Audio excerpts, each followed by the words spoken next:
In August 1961, the Berlin Wall divided the Meyer family overnight.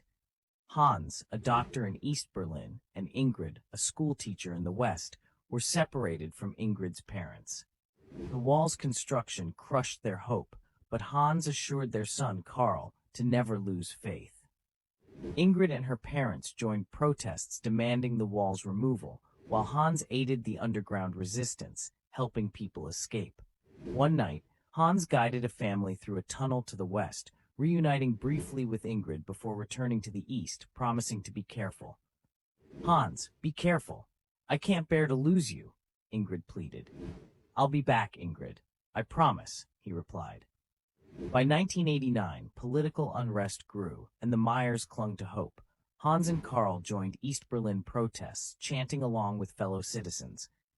"Father, do you think this is it? Will the wall finally come down?" Karl asked. "I believe so, son. We must keep pushing," Hans replied. Meanwhile, Ingrid and her parents watched the news from the west, tears of hope in their eyes.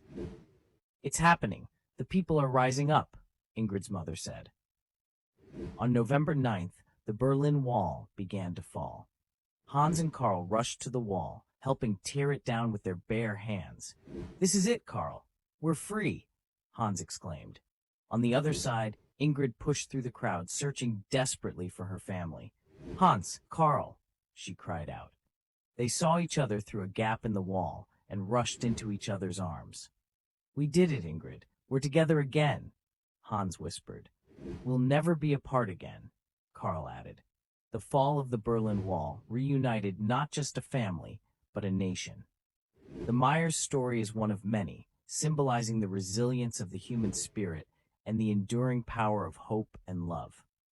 As they stood together, looking towards a future without barriers, they knew that their long road to freedom had finally reached its destination.